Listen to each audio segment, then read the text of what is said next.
to Australian Story. My name is Camille Wright and today we have an exclusive interview with Warrant Officer Class 2 and Victoria Cross recipient Walter Peeler. Walter, it's so nice to have you here with us today.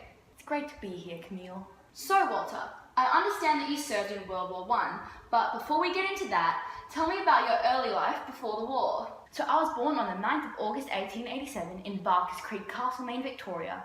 I was the 8th born child of my father, William Peeler, and mother, Mary Ellen. I attended Barkers Creek State School through my whole schooling life and was very interested in sports, giving me quite the reputation in the area. I was captain of the Wesley Hill Football Club and was a playing member of the Castlemaine Cricket Club, so I suppose my athletic abilities helped me whilst in the field. After I finished school, I went on to work at my parents' orchard at Barkers Creek, then at Thompson's Foundry in Castlemaine. On the 10th of July 1907, I married Kathleen Emma Hewitt at Castlemaine's Congregational Parsonage. We then went on to live in Richmond, Melbourne, where we had 3 daughters and 2 sons. How interesting. Now, how did you find out about the war? Well, it was a bit hard not to. The war was everywhere at the time I enlisted. Australia responded to the war with extreme enthusiasm, with a total of 420,000 Australian men enlisting in World War I alone. Propaganda posters were used extensively as they were cheap, easy to create, and conveyed a persuasive message to thousands of people. When I enlisted, the standards were you had to be at least 18 to 45 years old, 157 centimetres tall, with a chest measurement of 86 centimetres. These standards made the rate of rejection quite a lot higher than it should have been, yet what can you do? I proudly enlisted on the 17th of February 1916 along with 124,352 other men that joined the Australian Imperial Force in 1916. At the age of 29, I joined the 3rd Pioneer Battalion. I never knew there were standards to enlist in the war. So now you've enlisted in the war, been signed to a battalion, surely the next stage is training. What did you have to do to prepare for the war? Yes. I had to undergo rigorous training to prepare for the war. As you already know, I was posted to the 3rd Pioneer Battalion, formed after the failed Gallipoli campaign. We were all trained as infantrymen, along with being tasked light combat engineer functions in the field, such as digging trenches, labouring and constructing strong points. Yet we would still fight alongside regular infantry when needed. I underwent initial training in Victoria, where we built up physical strength and endurance, along with being taught the fundamental skills necessary for combat. Typically, our days started at 5:30 a.m. We would parade around for an hour or more to improve fitness, where we would then move on to drills. At around 12 p.m, we would take a lunch break and then return to doing drills until 4:15 p.m. After a few weeks of basic training, it became much more demanding. We began to learn basic field movements as well as route marching and night operations. Later, we learnt weapons handling, digging trenches and sharpshooting. Our battalion departed from Melbourne on the 6th of June aboard the HMAT Wandilla.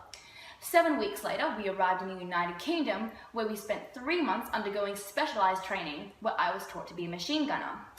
In December of 1916, I attended a week-long course at the machine gun school in Le Touquet. Now, what was your everyday life like during the war? Well, for obvious reasons, war life was difficult. I was away from my family for most of 2 years. I dearly missed my wife and children. When we weren't fighting, we were training or being tasked with labour on the front line, as there was always a shortage that we soldiers had to fill in for. We were in small trenches that were only about 1 to 2 metres wide for days on end through rain, wind, snow or heat. These conditions meant minimal sleep and rest for us soldiers. The trenches were also extremely dirty, muddy and smelly from the decay of nearby dead bodies.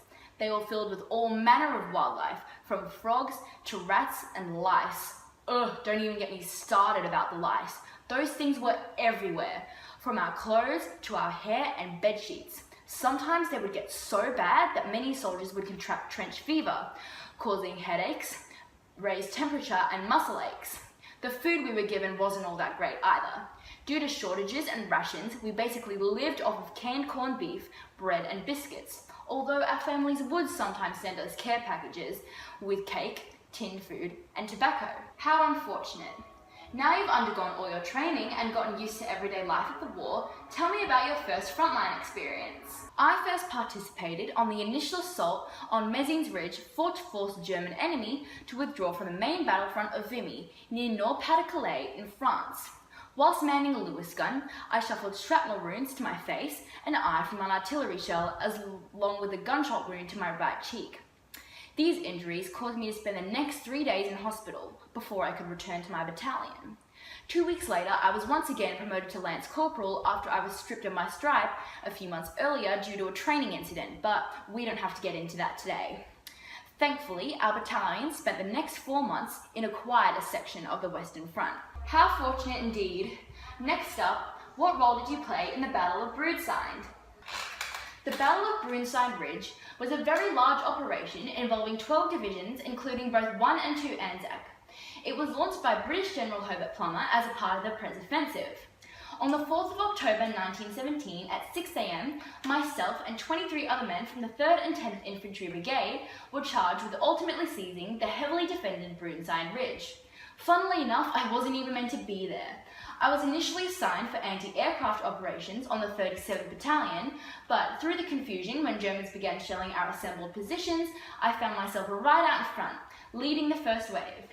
Armed with a Lewis gun, I advanced, crossing the first 100 meters before being pinned down by German soldiers who were sniping at us troops from a shell hole.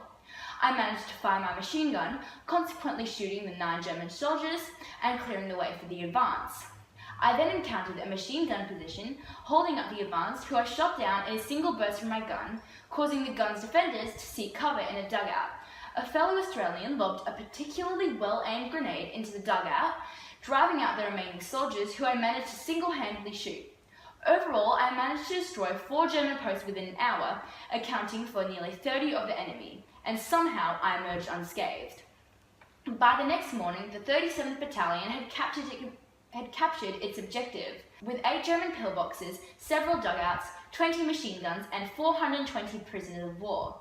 Later that day, Australia was in possession of Broadside Ridge. That is quite an amazing feat. What events then followed the Battle of Broadside? On the 12th of October, a mere 8 days after the attack, the men of the 10th Brigade returned to the front line to celebrate the successes of the previous week. However, the battlefield had been turned into a quagmire and was subject to many German pillboxes. Myself and the 3rd Battalion then had to fight through the heavy rain on the Second Battle of Passchendaele. Unfortunately, I was severely wounded in my right arm from being hit by machine gun fire. I was evacuated to the 11th Australian Field Ambulance Casualty Station, where, yet after examinations, it was decided that my wound needed further treatment in England, so I embarked for the Northampton War Hospital on the 15th of October. How unfortunate. Now, I understand that your actions in the Battle of Broadside earned you the Victoria Cross. What was it like receiving that honour? It was quite surreal, really. I mean, who would have thought that a man from Barker's Creek would receive the Victoria Cross from the King of England? If you didn't know, the Victoria Cross is the highest award any soldier can obtain through acts of gallantry in wartime. I received the news on the 26th of November 1917 whilst recuperating from Passchendaele in England, as the announcement was published in the London Gazette. I was one of 63 other Australian men who received the Victoria Cross in World War I. News spread of my decoration, and my hometown of Castlemaine responded by celebrating and flying flags in my honour. I formally received my Victoria Cross from King George V in an investiture ceremony that took place in Buckingham Palace. Well, congratulations, Walter. I know that they don't give out the Victoria Cross lightly.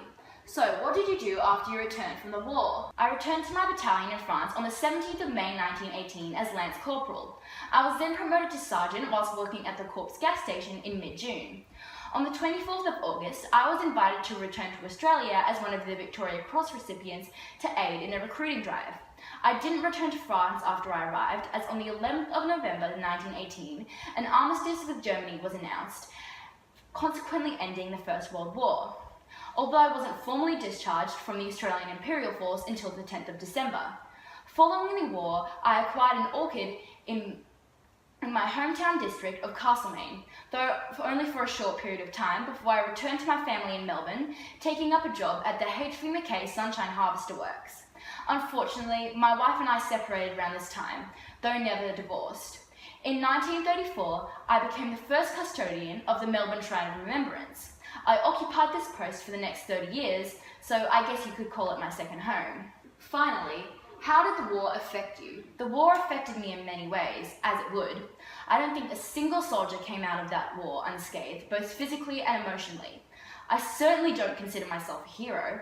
I'm just a soldier who did what he had to do. I never saw the faces of those I killed. They were just men in an enemy uniform. It was simply them or me. I don't think that it was brave, no more than any other Aussies with me. I just did the job I was supposed to do. Yes, and you did it outstandingly. Now, I'm sorry to say that's all we have time for today. Thank you, Walter, for being our guest. Thank you for having me. It's been my pleasure. We'll see you next time on Australian Story. Thank you for watching and goodbye.